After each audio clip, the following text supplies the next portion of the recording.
जहां एक और भारत के प्रधानमंत्री कहते हैं कि खेलेगा इंडिया तो बढ़ेगा इंडिया, जिसका है कि खेल जीवन में महत्वपूर्ण स्थान रखता है, राष्ट्रीय स्तर पर भी और सामाजिक स्तर पर भी और शारीरिक स्तर पर भी। लेकिन आज हमारे साथ ये कुछ युवा हैं और हम इन्हीं युवाओं से बात करेंगे। सबसे पहले आपको बता दें कि बात है दतिया जिले के उन्नाव बालाजी की, जहां युवाओं के भविष्य को देखते हुए यहाँ खेल स्टेडियम जो है लाया गया था, लेकिन वो खेल स्टेडियम आज धरातल पर नहीं, सिर्फ कागजों में ही है।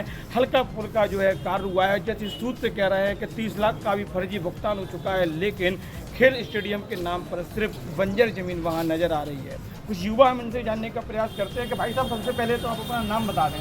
जयंत शर्मा। आज आप दतिया कलेक्टर से मिले हैं और आज आपने दतिया कलेक्टर को आवेदन दिया है, किस लिए ये आवेदन दिया और क्या समस्या है?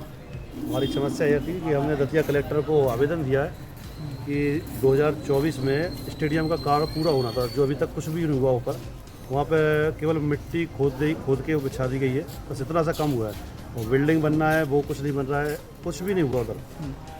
हम अपने दर्शकों को बता दें कि दतिया कलेक्टर स्वप्निल वानखेड़े, जिनकी कार्यशैली आज दतिया जिले में चर्चा का विषय है, किसी भी तबके का वर्ग का युवक हो, युवतियाँ हो, बुजुर्ग हो, सबके लिए निरंतर कार्य कर रहे हैं। लेकिन आज ये जो युवा एक स्टेडियम को लेकर निरंतर इनके द्वार गए हैं, जनसभा में भी इन्होंने आवेदन दिया है। अब सवाल है, क्या लगता है कि दतिया कलेक्टर जिस तरीके से छाए हुए हैं वो आपकी समस्या को लेकर कार्य करेंगे? हाँ जी, दतिया कलेक्टर ने तुरंत हमारा आवेदन लिया, स्वीकार किया और उन्होंने जिला पंचायत सीओ को निर्देश भी दिए कि इस पर कार्रवाई करें। और उनकी छवि और देखते हुए जो उन्होंने लोग भी बढ़ रहा है और वो आगे तुरंत कार्रवाई करते हैं, तो हमें भी लगता है कि वो स्टेडियम के लिए कुछ ना कुछ जिला पंचायत सीओ को बोलेंगे। अच्छा, एक युवक हमारे तरफ से ये इनसे जानना चाहेंगे, इससे पहले भी कलेक्टर रहे, इसके पहले भी जिला पंचायत सीओ रहे, तो क्या उनकी आंखों पे ऐसा कौन सा चश्मा था कि नहीं, ये स्टेडियम नहीं देखा?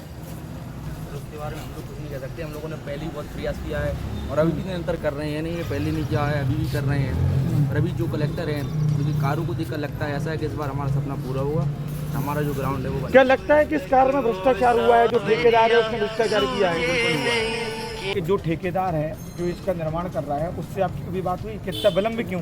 नहीं, हमारे ठेकेदार से बात नहीं हुई, लेकिन हम लोग जाके देखते हैं उधर। हमारे पास वीडियो है, बनाने का वो सब कुछ है। छोटे छोटे कॉलम में बाउंड्री बनाई थी, उन्हें टूट गई, उसमें रेत की जगह डस्ट डाली गई है, तो बिल्कुल घटिया काम हो रहा होगा। तो कहीं ना कहीं गुणवत्ता को लेकर भी कई सब सवाल खड़े हो रहे हैं, गुणवत्ता उस तरीके की नहीं है। गुणवत्ता तो बात छोड़ो, उधर हमें ऐसा लगता है कि पूरा ही पैसा खा चुके हैं साल, सारे पैसे खा चुके हैं, कोई काम नहीं कर रहा। कितने युवा होंगे इस कस्बे के अंदर? युवाओं की तो बात है, 10,000 आबादी का क्षेत्र है, कम से कम 300 युवा तो ऐसे हैं जो निरंतर भर्ती हो तैयारी करते हैं, खेलते हैं, सब कुछ करते हैं और ग्राउंड के अभाव हो रहे हैं, सारा कुछ नहीं कर पा रहे हम लोग। जिस तरीके से हमारे भारत के प्रधानमंत्री हैं, मध्य प्रदेश मुख्यमंत्री हम डॉक्टर मोहन यादव की बात करें, वो भी निरंतर कहते हैं कि हमारा देश और हमारे प्रदेश का जो युवा बढ़ना चाहिए, लेकिन इस ठेकेदार को लेकर, इस स्टेडियम को लेकर क्या हो गया? हम अपने सपने पूरे नहीं कर पा रहे इस ठेकेदार की वजह से। ना हमारे ग्रामीण के सपने पूरे हो पा रहे हैं, ना हमारे युवा वर्ग के सपने पूरे हो पा रहे हैं। हम अकेले ऐसे हैं जो लड़ाई लड़ रहे हैं इसके स्टेडियम के लिए।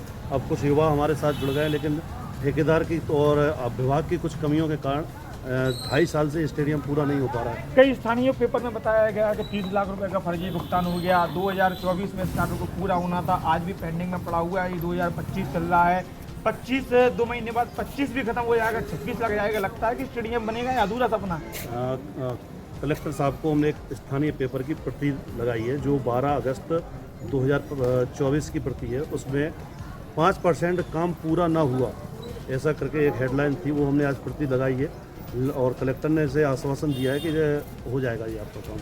तो ये हमारे साथ कुछ युवा थे। अब हम बात कर रहे हैं जिला प्रशासन की। जिला प्रशासन में अगर दतिया कलेक्टर स्वप्निल वानखेड़े की बात करें या पुलिस अधीक्षक दतिया सूरज वर्मा की बात करें या जिला पंचायत सीओ अक्षय टिमरवाल की बात करें, तो इन्हें कहीं ना कहीं त्रिदेव की जोड़ी के नाम से कहा जा रहा है, क्योंकि आज दतिया की जनता को एक आशा है कि यह त्रिदेव की जो जोड़ी है वो कहीं ना कहीं अच्छे कार्य कर रही है। अब दतिया कलेक्टर आपसे क्या कहें, इन युवाओं को देखें, शायद इन युवाओं की आवाज़ आप तक पेपर के इनके आवेदन के माध्यम से पहुंचे, वो अच्छी बात है। लेकिन हम भी अपने चैनल के माध्यम से आप तक पहुंचाने का प्रयास कर रहे हैं कि लगभग 1 वर्ष बीत जाने के बावजूद और दूसरा वर्ष भी बीत जाने की कगार पर है इन युवाओं को अगर स्टेडियम नहीं मिलेगा तो आखिर कैसे उन्नाव का युवा पढ़ेगा और आगे बढ़ेगा।